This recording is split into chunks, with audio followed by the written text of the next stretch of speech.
కేటీఆర్ వ్యాఖ్యలపై మండిపడ్డారు Wardhannapet MLA KR Nagaraju. ముఖ్యమంత్రి అనే గౌరవం కూడా లేకుండా ఏకవచనంతో సంబోధించడాన్ని ఆక్షేపించారు. మామునూరు ఎయిర్పోర్ట్కి సంబంధించి నిధులు విడుదల కావడం పట్ల హర్షం వ్యక్తం చేశారు. స్థానిక సంస్థల ఎన్నికల్లో ప్రత్యేకంగా వ్యూహమేమీ లేదంటున్న వర్ధన్నపేట ఎమ్మెల్యే కేఆర్ నాగరాజ్తో మా వరంగల్ ప్రతినిధి రాము ఫేస్ టు ఫేస్. నిన్నటి వరకు కౌశిక్ రెడ్డి వర్సెస్ బల్మూరి వెంకట్గా ఉన్న రాజకీయం కాస్త నిన్న కేటీఆర్ వరంగల్కి వచ్చిన తర్వాత సీఎం రేవంత్ రెడ్డిని మరోసారి ఈ అమలు కాలం హామీలు ఇచ్చి కాంగ్రెస్ పార్టీ అధికారంలోకి వచ్చిందని చెప్పడం, దాని తర్వాత కూడా రేవంత్ రెడ్డిని ఇక్కడ లంకెబిందెలు ఉన్నాయనుకుని ఒక సీఎం స్థాయి వ్యక్తి మాట్లాడడం సరికాదని చెప్పడం కూడా మరోసారి వివాదాస్పదమైంది. సార్ చెప్పండి, నేను కేటీఆర్ ఇక్కడికి వచ్చిన తర్వాత రేవంత్ రెడ్డిని సీఎం అని కూడా చూడకుండా మాట్లాడిన విధానం, దాని తర్వాత కౌశిక్ రెడ్డి కూడా మాట్లాడిన విధానం ఏ విధంగా చూడాలి? వారి కోసం ఎంత తక్కువ మాట్లాడితే అంత మంచిది. వాళ్ళు ఫ్రస్ట్రేషన్లో పోయిండ్రు. ప్రభుత్వం పోయింది, ఉద్యోగాలు పోయినాయి, సంపాదించుకున్న డబ్బులన్నీ కూడా మీకు తెలుసు.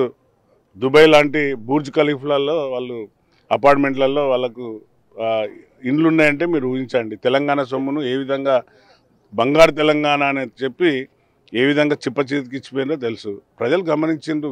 మా వరంగల్ నగర ప్రజలందరూ కూడా విద్యావేత్తలు.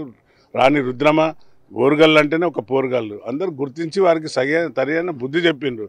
ఇక్కడ అవుట్ ఆఫ్ 12లో 9 ఓడిపోయినరు. ఇంకా కూడా సిగ్గు లేకుండా మాట్లాడుతున్నాడు. తస్మాత్ జాగ్రత్త, ఉళ్ళు దగ్గర పెట్టుకొని మాట్లాడమంటున్నా. సార్, నిన్న ఒకరోజే కేటీఆర్ కవిత ఇద్దరు హన్మకొండ జిల్లాలో పర్యటించారు. కేటీఆర్ పర్యటనకు మాజీ మంత్రులు ఎమ్మెల్యేలందరూ స్వాగతం పలికింది. కానీ సేమ్ టైంలో కవిత ఇక్కడికి వస్తే ఒక్క బీఆర్ఎస్ నాయకుడు కానీ రాలేదు. కనీసం గతంలో కవితక్క అని తిరిగిన నాయకులు కూడా ఇప్పుడు ఎవరు పట్టించుకోకపోవడాన్ని, అసలు బీఆర్ఎస్లో ఏం జరుగుతుంది, కవితక ఈ విషయంలో సొంత పార్టీ పెట్టే ఆలోచనలు ఉందా, ఏ విధంగా చూడాలి? స్వాగతిస్తున్నాం. సొంత పార్టీ పెట్టండి. అయ్యొక పార్టీ, కొడుకొక పార్టీ, చెల్లి ఒక పార్టీ, అన్న చెల్లె బావగుడు ఉన్నాడు. ఆయన ఒక పార్టీ పెడితే చాలా బాగుపడుతుంది. ఇంకా తెలంగాణ దోసుకున్న సరిపోదని దోసుకున్న దాంతో ఇంకో పార్టీలు పెడదామని చూస్తున్నారు.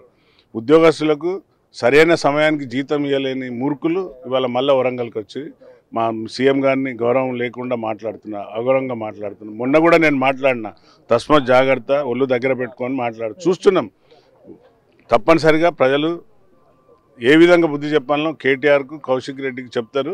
ఆ సమయం దగ్గర పడుతుంది. ఏంటంటే ఫ్రస్ట్రేషన్లో పోయి జైలుకు పంపాలి మమ్మల్ని అని చూస్తున్నారు వాళ్ళు. జైలుకు పోతే యోగా చేసుకుంటా అన్నాడు కదా.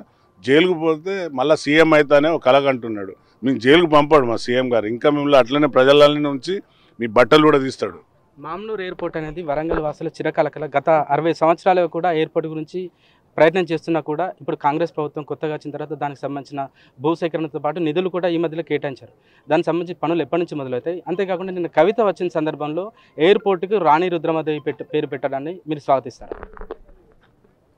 మీరందరూ చూస్తున్నారు మా ప్రభుత్వం పని. ఎన్ని అప్పుల కష్టాల్లో ఉన్నా కూడా, ఈ యొక్క రాష్ట్రాన్ని దివాలా తీసిపోయినా కూడా రాష్ట్రాన్ని సరిదిద్దుకుంటూ మా ముఖ్యమంత్రి గారు, గౌరవనీయులు భట్టి గారు ఇద్దరు జోడెద్దులాగా పనిచేసుకుంటూ ఈ రాష్ట్రాన్ని ఏ విధంగా అభివృద్ధి దిశగా తీసుకుపోవాలి అనే ఒక దూరమైన ఆలోచనతో ఈ యొక్క వరంగల్ నగరాన్ని హైదరాబాద్ నగరం తర్వాత గొప్ప నగరంగా చూడాలనే ఉద్దేశంతో ఎయిర్పోర్ట్కు శాంక్షన్ ఇవ్వడం జరిగింది. 205 కోట్లు మొన్న మీటింగ్ కాగానే సార్ తక్షణమే శాంక్షన్ ఇచ్చిండు. ఆల్రెడీ రైతులు వారి అకౌంట్లో డబ్బులు పడ్డాయి. కొంతమంది నా నక్కలపల్లి గ్రామస్తులు వచ్చి అన్న నాకు అకౌంట్లో ఎకరానికి 1,20,00,000 పడ్డాయి, చాలా సంతోషం. ఇండ్లకు ఇంకా కొంచెం మాకు ఎక్కువ ఇవ్వాలంటే ఆ విషయాన్ని సీఎం గారి దృష్టికి తీసుకుపోతున్నాం. ఎయిర్పోర్ట్ నా పేరుని అంటున్నావు, నువ్వు ప్రస్తావించినావు. పాపం జాగృతి తల్లికి నేను చెప్తున్నా, జాగృతి మేము అందరం జాగృతి అయి ఉన్నామమ్మా. మా ఎయిర్పోర్ట్కు రాణి రుద్రమా పెడతామా లేక సమ్మక్క సారక్క పెట్టుకుంటామా అది మేము డిసైడ్ చేస్తాం. మేము తప్పనిసరిగా మామ్నూర్ ఎయిర్పోర్ట్కు, వరంగల్ నగరానికి ఏ విధంగా రూపురేఖలు మారుతున్నాయో దాన్ని దృష్టిలో పెట్టుకొని మా గౌరవ ముఖ్యమంత్రి గారు క్యాబినెట్ మంచి నామకరణం చేస్తారు. మహిళలకు 2,500 రూపాయలు ఇస్తా అని చెప్పి మాట ఇచ్చి కాంగ్రెస్ పార్టీ తప్పింది. ఇవన్నీ మీకు కాంగ్రెస్ ఇచ్చిన హామీలు అమలు కావాలంటే వచ్చే స్థానిక సంస్థల ఎన్నికల్లో బీఆర్ఎస్ పార్టీని గెలిపిస్తే కాంగ్రెస్ పార్టీ మారుతుంది, మళ్ళీ పనిచేసే ప్రయత్నం చేస్తా అని చెప్పి నిన్న కేటీఆర్ అన్నాడని ఏ విధంగా? కేటీఆర్కు చెప్పినాక పిచ్చుకుక్క కరిసింది. ఒక మర్యాద లేకుండా మాట్లాడుతున్నాడు. మేము మీడియా ద్వారా చెప్తున్నాం, వారి తండ్రిని గౌరవిస్తున్నాం. ఆయనను మాజీ ముఖ్యమంత్రి గారిని వారు పెద్దలు, వారికి మేము రెస్పెక్ట్ ఇస్తున్నాం. చైర్కు రెస్పెక్ట్ ఇవ్వాలి కదా. విజ్ఞత లేకుండా మాట్లాడుతున్నాడు. మొన్న కూడా చెప్పిన చదువుకున్నాడా లేక మన ఊర్లో ఉండే కొన్ని వారితో మనం పోల్స్తాం కదా. చదివినోని కంటే పలానా వాళ్ళు బాగుంటారు, పాపం మళ్ళీ వారు తప్పుగా తీసుకుంటారు. సో మా సోదరులను తప్పుగా భావించకండి. చదివినోని కంటే మన సోదరులు బాగుంటారని వాళ్ళ తెలివి బాగుంటుంది అంటారు కదా. దానికి నిదర్శనమే కేటీఆర్. కేటీఆర్కు పిచ్చి కుక్క కరిసింది, వాడు ఫ్రస్ట్రేషన్లో ఉన్నాడు, వాడు వీడని మాట్లాడుతున్నాడు ముఖ్యమంత్రిని పట్టుకొని. మేము ఇచ్చిన హామీలు ఒక్కొక్కటి ప్రతిది ఒక్కటి నెరవేర్చుకుంటూ వస్తున్నాం. సన్నబియ్యం ఇస్తామన్నామా, ఇచ్చినాం. ఈరోజు ప్రతి పేదవాడు వాని కడుపు నిండా అన్నం తింటున్నాడు. సన్నబియ్యం ఇచ్చినాం, రేషన్ కార్డు ఇచ్చినాం, మాట ఇచ్చినాం, రేషన్ కార్డు ఇస్తున్నాం. ప్రతి ఒక్కటి చేసుకుంటూ వస్తున్నాం కదా. 2500 కూడా మహిళలకు ఇస్తా అన్నారు, ఇస్తున్నారు, చేస్తారు. నువ్వు రాష్ట్రాన్ని దివాలా తీసిపోయినాక మనం ఎట్లా ఇస్తాం? ఒక ఫ్యామిలీ నడవాలంటేనే అతను వచ్చే ఇన్కమ్ ఎంత ఖర్చు, ఎంత మనం బడ్జెట్ ఎంత సమకూర్చుకోవాలి, అప్పు ఎంత చేయాలి అనేది ఒక చిన్న ఫ్యామిలీ కూడా చూసుకుంటుంది. అటువంటి విఘ్నత లేకుండా చేసిపోయిన ఈ యొక్క బీఆర్ఎస్ ప్రభుత్వం అప్పుల కుప్ప చేసి మన లాస్ట్కు మన సెంట్రల్ జైలు ఒక ఐకాన్ సెంట్రల్ జైలు మనకు దానికి ఒక ప్రత్యేకత ఉంది. ఆ సెంట్రల్ జైలు కూడా అమ్మేసిండ్రు. నువ్వు ఎంజిఎంను డెవలప్ చేయొచ్చు కదా, ఎంజిఎంను డెవలప్ చేయకుండా దాని మీద ఏ విధంగా డబ్బులు దోసుకోవాలి, అది ఎవరి బినామీ మీద ఉన్నదో అంత తెలుసు మాకు. దాన్ని 25 అంతస్తులు కట్టి దాని మీద ఎంత డబ్బులు ఎత్తిండ్రో మాకు తెలుసు. వర్ధన్నపేట నియోజకవర్గం సంబంధించి కొన్ని ప్రదేశాల్లో రోడ్లు గతంలో బీఆర్ఎస్ హయాంలో మొదలైన రోడ్లు కూడా ఇప్పుడు అర్ధాంతంగా ఆరిపోయినాయని చెప్పేసి చెప్తున్నారు. సుబ్బైపల్లి నుంచి సోమిడికున్న రోడ్డు కానీ, అంతేకాకుండా బట్టుపల్లి నుంచి కొండపర్తికున్న రోడ్డు గతంలో శాంక్షన్ అయ్యి దానికి సంబంధించిన పనులు కూడా ప్రారంభమై అర్ధాంతరంగా అయిపోయినాయి. ఏమనుకోవాలి?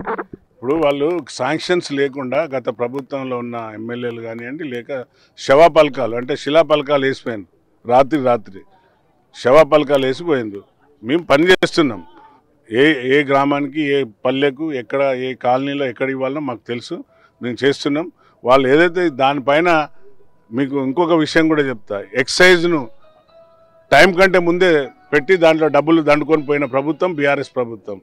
ఎలక్షన్ కంటే ముందు శిలాపలకాలు వేసి డబ్బులు ఎత్తుకపోయింది తెలుసు. వాళ్ళదంతా దోపిడీ.